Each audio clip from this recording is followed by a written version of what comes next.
Bonne fête de l'indépendance à toute la République démocratique du Congo et bienvenue mesdames et messieurs dans cette nouvelle édition du journal universitaire dont j'ai le plaisir de présenter pour vous. Apprentissage assembliste basé sur l'algorithme XGBoost pour la prédiction de la tuberculose pulmonaire sur un portail web. C'est l'intitulé du mémoire défendu publiquement par le chef des travaux Tshichiku Luambwa Patrick de la faculté de sciences et technologies, département de physique et sciences appliquées à l'université pédagogique nationale. Attention, Chipamba pour le détail. Présenté par le chef des travaux Tshichiku Patrick, le TID repose sur la conception et la mise en œuvre d'un portail web intelligent intégré à l'écosystème numérique du programme national de lutte contre la tuberculose. Conçu comme un outil automatisé d'aide au diagnostic, ce portail vise à accompagner efficacement les professionnels de santé dans l'identification rapide des cas suspects de tuberculose. Selon l'impétrant, les systèmes s'appuient sur un entrepôt de données structuré constitué des cas réels collectés dans plusieurs centres de santé partenaires. Ces données, initialement enregistrées sous forme Excel, ont été soumises à un pré-traitement rigoureux afin de sélectionner les variables les plus pertinentes, notamment l'âge, le sexe, le statut VIH, les troubles respiratoires et la fièvre. La soutenance du projet s'est déroulée dans une atmosphère d'échange enrichissant avec les membres du jury. À l'issue de la présentation, Tshichiku Patrick a été proclamé lauréat avec la mention grande distinction. Une reconnaissance de l'excellence de son travail, visiblement émis, la cérémonie s'est clôturée dans une ambiance empreinte de solennité académique. Changeons de chapitre à présent, l'Institut supérieur des techniques médicales de Kinshasa, ISTEM KIN en sigle, a procédé à l'ouverture de l'école doctorale en sciences de la santé pour l'année académique 2024-2025. Cette cérémonie a eu lieu au sein de cet établissement universitaire en présence de plusieurs invités. Tonton Biongo était présent pour les camps du journal universitaire. Ouverte l'année académique doctorale 2024-2025 à l'ISTEM Kinshasa. C'est devant les représentants du président du CAISTAT, les membres des comités de gestion de l'ISTEM KIN, le corps professoral, le directeur général de l'ISTEM Kamina et l'ICASI, le chef des sections, les apprenants de l'école doctorale et d'autres invités, que s'est déroulée la cérémonie d'ouverture de l'année académique 2024-2025 à l'école doctorale de sciences de la santé à l'ISTEM Kinshasa. Après le mot de circonstance du professeur ordinaire Ochumampita, coordonnateur de l'école doctorale, chargé de la recherche et de l'enseignement, la directrice générale de l'ISTEM Kinshasa, professeure Joséphine Tumba Kankolongo, a dans son mot souligné que le comité de gestion reste engagé à poursuivre avec l'appui de ministres, des tutelles, les efforts de modernisation, la consolidation de notre partenariat scientifique et le déploiement de notre stratégie de l'ISTEM, recherche et développement durable IRDD en sigle. Car la formation du troisième cycle à l'ISTEM Kinshasa s'inscrit dans une approche collaborative reposant sur un réseau de sites partenaires répartis dans plusieurs ISTEM du pays. Cette cérémonie n'est pas qu'un simple rituel, mais elle symbolise notre attachement collectif à une vision d'excellence académique que porte son Excellence Madame Marie-Thérèse Sobo, ministre de l'Enseignement supérieur et universitaire. L'ISTEM Kinshasa s'inscrit résolument dans une dynamique de relève académique avec l'ambition claire de devenir une haute école des sciences de la santé. Cette mutation, déjà amorcée, permettra notamment d'organiser localement les soutenances doctorales et de renforcer notre contribution scientifique tant sur le plan national qu'international. En formant une nouvelle génération de chercheurs et d'enseignants, l'ISTEM Kinshasa s'investit dans la pérennité et la vitalité de son capital humain scientifique au service de notre nation. À la fin de la cérémonie, le professeur ordinaire Ochoman Mpita, coordonnateur de l'école doctorale, a révélé ce qui suit. Notre ministre a autorisé l'USTEM Kinshasa pour former les docteurs en sciences de la santé. Et c'est pour tous les systèmes de la République, y compris d'autres établissements de nos pays limitrophes. Ils viennent ici pour se former au niveau du 3e cycle, comme ils étaient formés au niveau du 1er et du 2e cycle. C'est l'USTEM Kinshasa qui a produit les professionnels de santé de l'Afrique centrale, tous ces pays limitrophes. C'est une occasion que vous offre notre pays, notre ministère et l'USTEM Kinshasa. Nous vous demandons de venir vous inscrire pour ceux qui traînent encore le pied de venir vous inscrire. C'est la dernière année que le gouvernement vous a accordé. Il faut noter que cette cérémonie s'est clôturée par une photo des familles.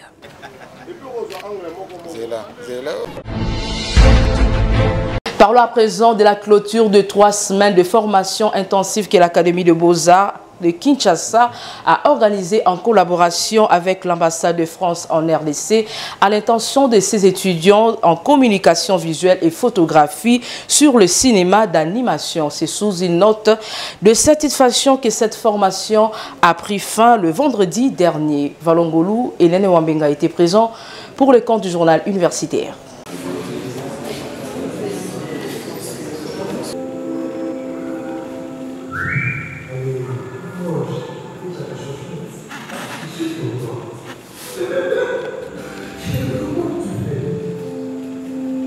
On se croirait dans un studio de Disney Channel, mais c'est bien à l'Académie des Beaux-Arts de Kinshasa que les étudiants viennent de faire leurs premiers pas dans l'univers du cinéma d'animation en structure narrative des dessins animés, en stop motion et storyboard, expliquent les facilitateurs. Ils ont appris la structure narrative de base qui consiste à écrire une histoire en 3 actes.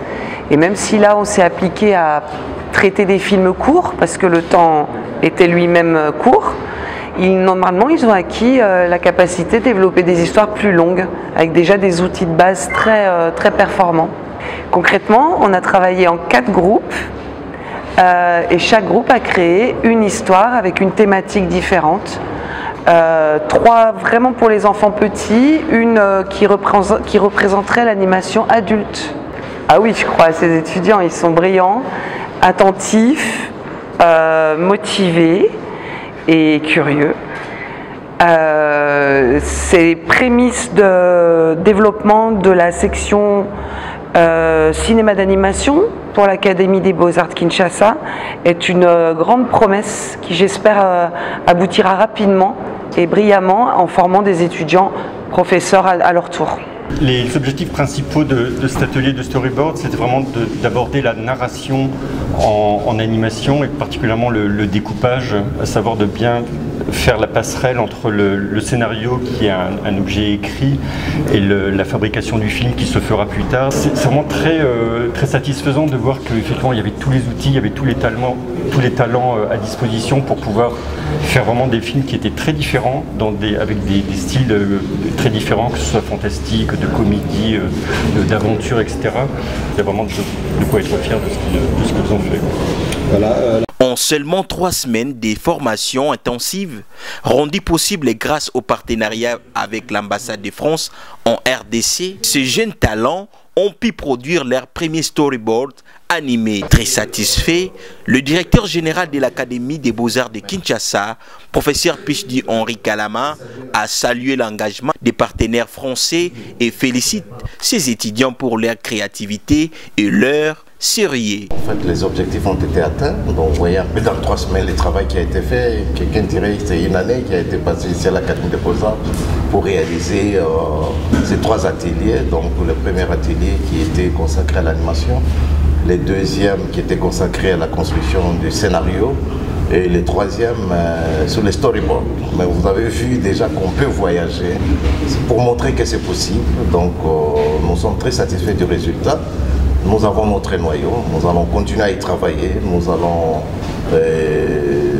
d'abord consolider les acquis en compétences et avant de penser à développer des curricula et voir un peu comment petit à petit penser les futurs projets et penser au fait le futur département du cinéma d'animation. Cette formation marque une étape clé vers la création d'un département de cinéma d'animation au sein de l'Académie des Beaux-Arts de Kinshasa, prévu pour les prochaines années académiques.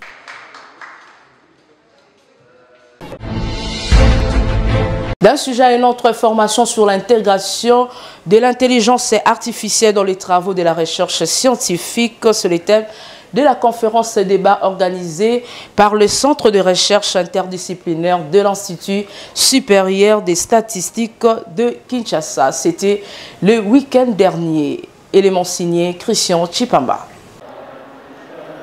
C'est devant les chercheurs de l'Institut supérieur des statistiques de Kinshasa, ISESKIN en sigle, que le directeur des cabinets du directeur général de l'ISES, le professeur Godefroy Makengo, a déclaré ouvert la conférence débat sur l'intégration de l'intelligence artificielle dans les travaux de recherche scientifique.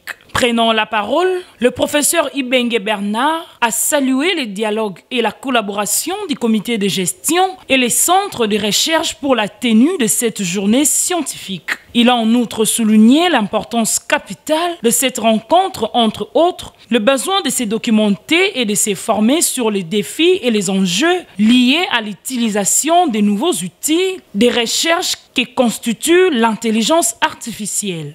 C'est l'occasion de porter à votre connaissance que pour la crédibilité devant la face de la communauté scientifique et pour parler à la conformité de notre revue en cours de devenir revue indexée à partir du numéro 20, volume 19, déjà à la date d'aujourd'hui, tout travail de recherche scientifique qui sera soumis au centre de recherche de l'ISESKIN sera susceptible de subir les cribles positifs des tests. D'abord, au détecteur intelligence artificielle déjà disponible dans le mur. Ensuite, au test anti-plagiat. À tour de rôle, les différents intervenants ont mis l'accent sur l'apport de l'intelligence artificielle dans le domaine de la recherche, à savoir la capacité à analyser de grandes quantités de données, identifier des tendances et modéliser des phénomènes complexes. Bref, l'intelligence artificielle est un outil précieux pour appuyer les chercheurs dans ces recherches, ont insisté les intervenants. Qui commence bien et finit bien, dit-on, cette matinée scientifique s'est clôturée par une cérémonie de remise des diplômes aux participants ayant suivi avec succès cette formation. Évangélisation et promotion humaine, défi pour l'Église du Christ au Congo. C'est le titre de l'ouvrage du professeur révérend Mongenzo porté sous les fonds baptismaux le week-end dernier dans la sainte de l'Université protestante au Congo en présence de plusieurs invités de marque. Témoin de l'événement Valongolou et Nene Wamega. Nous baptisons ce livre au nom du Père, du Fils et du Saint-Esprit.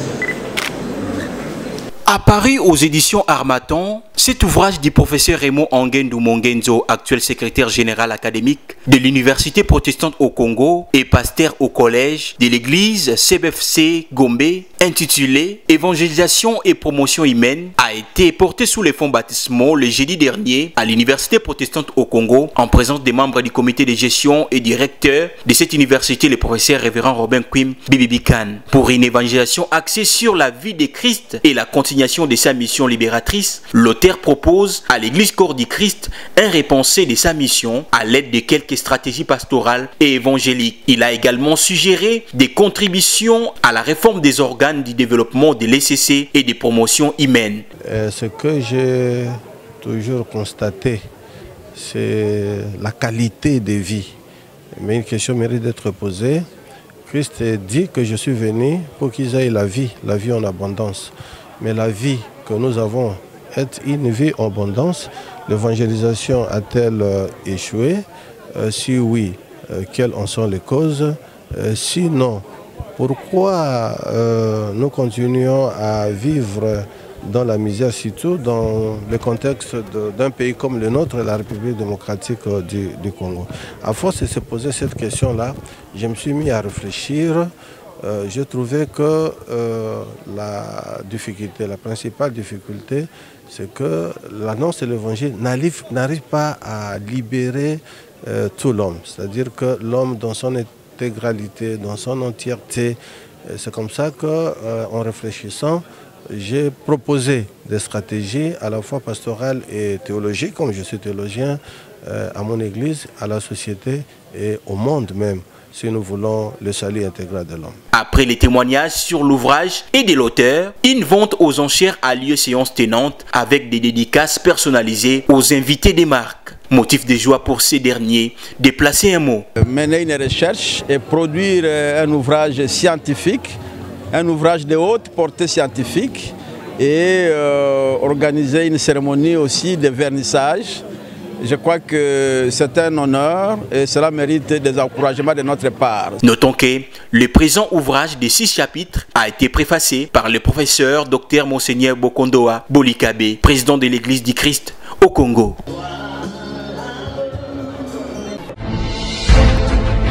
Changeons les chapitres à présent. Innovation, sensibiliser et agir ensemble. C'est le thème de la matinée d'information sur l'électrification rurale en RDC organisée par l'ANSER, un établissement public qui évolue dans le secteur de l'électricité en RDC en collaboration avec la faculté de pétrole, gaz et énergie renouvelable de l'université de Kinshasa dans la salle Monekoso de cet établissement. Élément signé Nene Wambinga.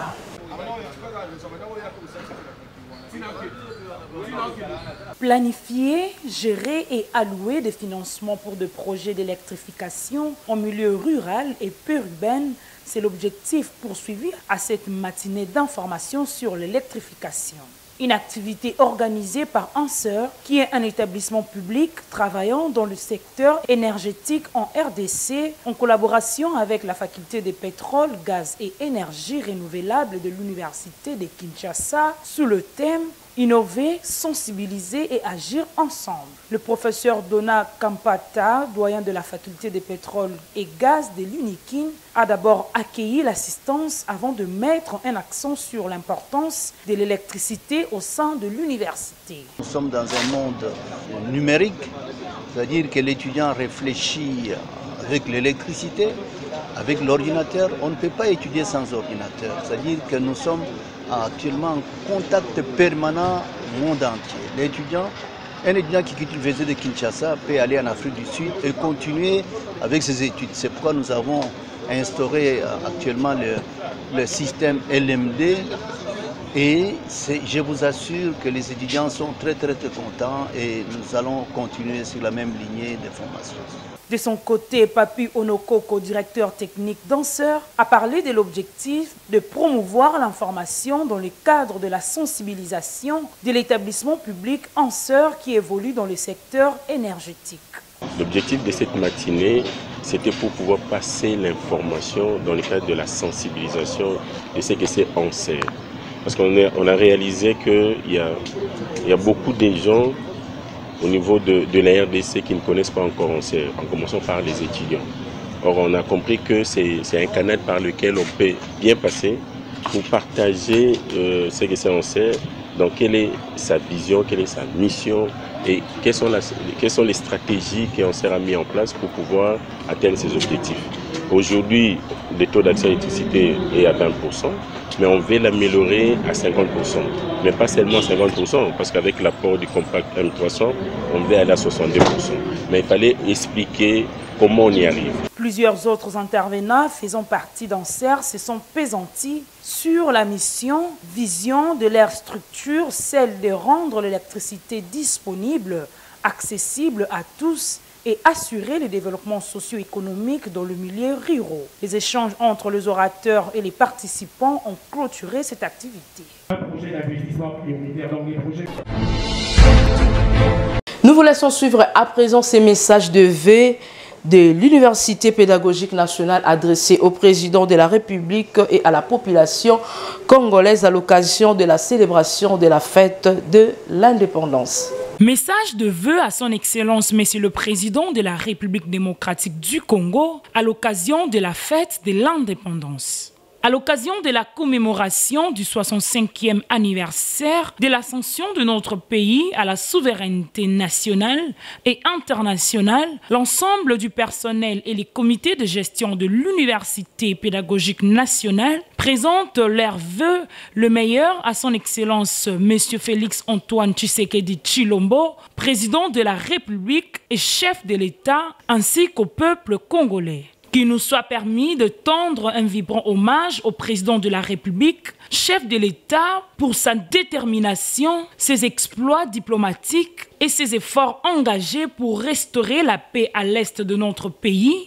ainsi que l'autorité de l'État sur toute l'étendue du territoire national, sans lesquels notre aspiration à la prospérité et au développement ne serait qu'un vœu pieux. Aussi, notre alma mater saisit cette opportunité pour réitérer sa ferme volonté de s'inscrire durablement dans l'action du chef de l'État, les grands chanceliers des universités et instituts supérieurs qui poursuit sans relâche la réhabilitation et reconstruction de l'Université pédagogique nationale. Puisse l'Éternel Dieu Tout-Puissant bénir la République démocratique du Congo et son président. Yvonne Ibebeke Bomangwa Saïla, professeur ordinaire.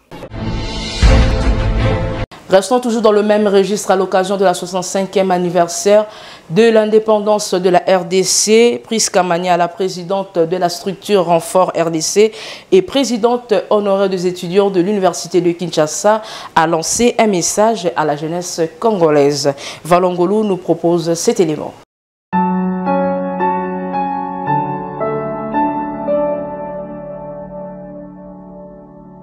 65 ans d'indépendance de la RDC. Peuple congolais, il y a 65 ans, nos pères ont levé la tête. Brisés mais debout, blessés mais fiers. Dans un monde qui ne voulait pas de notre liberté, nous avons arraché l'indépendance. Le 30 juin 1960, le Congo s'est affranchi. Non pas dans la paix, mais dans la peine, le tumulte et la douleur. Et depuis, notre histoire s'écrit dans les larmes, avec du sang, mais pas sans espoir. Aujourd'hui encore, notre sol tremble, nos villages brûlent, nos compatriotes tombent, et les cris de l'Est résonnent dans l'indifférence du monde. Le Congo est agressé. Ce n'est pas la première fois, et ça ne sera pas la dernière fois que nous résisterons. Peuple congolais, nous ne sommes pas nés pour plier. Nous sommes un peuple forgé dans l'épreuve. Et chaque coup porté à notre nation a réveillé notre force cachée, notre foi profonde et cette flamme qui ne s'éteint jamais, l'amour de la patrie. À nous, jeunes du Congo, le pays ne nous demande pas la perfection. Il nous appelle à la conscience, à l'engagement, à la solidarité et surtout à ne jamais abandonner. 65 ans plus tard, notre véritable indépendance est celle que nous construisons de nos mains avec notre courage et notre résilience. Nous n'avons que nous et cela a toujours été suffisant pour rêver, nous relever, nous reconstruire encore et encore. Peuple congolais, retient ceci. Le Congo est grand et il exige de nous de la grandeur, affirmait Patrice Emery Lumumba. Nous ne sommes pas nés pour disparaître. Nous sommes nés pour vaincre. Parce que le Congo ne meurt pas, le Congo se bat. Joyeux 65e anniversaire d'indépendance. À toi, Congo fort, Congo debout, Congo vivant et résilient. Je suis Prisca Maniala, présidente de Renfort RDC. Avant de boucler cette édition, parlons de la clôture de la deuxième symposium sur la localisation de l'aide que le Conseil national du Fora des ONG humanitaires et de développement de la RDC a organisé du 23 au 25 juin 2025 à Sultani River. À l'issue de ces assises, plusieurs recommandations ont été formulées à la satisfaction de tous. Valangolou pour le reportage. En 3 jours, les objectifs fixés pour cette deuxième édition du symposium de l'aide humanitaire, organisé par le Conseil national des forats des ONG humanitaires et de développement, CONAFOD RDC, ont été atteints. Tenu à Sultani River de Kinshasa, l'événement a porté sur des thématiques clés: coordination et pouvoir, partenariat équitable, renforcement des capacités, transfert des compétences et financement des qualités. Le docteur Joseph Kakisingi, coordonnateur national des CONAFOD RDC, a procédé à la lecture des actes d'engagement. Au deuxième symposium sur la localisation en République démocratique du Congo, réuni à Kinshasa du 23 au 25 juin 2025, après avoir pris part aux riches discussions, panels et travaux en carrefour sur les thèmes de Bukavu à Kinshasa, des nouveaux jalons pour le cadre de la localisation de la RDC, conscient de l'urgence et de l'importance de renforcer le leadership et la capacité des acteurs locaux dans l'action humanitaire, le développement et la consolidation de la paix, ayant évalué les progrès réalisés depuis le premier symposium de Bukavu et identifié les défis persistants, reconnaissant la définition opérationnelle de la localisation élaborée en République du Congo comme un processus collectif impliquant différentes parties prenantes à partir d'une analyse commune du contexte qui aboutit à la mise en place d'un ensemble de mécanismes et moyens pour renforcer, dans le respect des principes humanitaires, le rôle des acteurs locaux et pour qu'ils soient au premier plan de l'action humanitaire. À l'issue des travaux, 21 participants membres et partenaires des CONAFOD ont reçu des brevets de mérite pour leur assiduité. Une mention spéciale a été décernée au docteur Kakisingi, reconnu par une structure comme acteur humanitaire engagé et honoré d'un diplôme de mérite. De Bukavu à Kinshasa, de nouveaux jalons pour les cadres globaux de la localisation en RDC. Cette deuxième édition du symposium a été officiellement clôturée par le secrétaire général des actions humanitaires au grand satisfait de tous.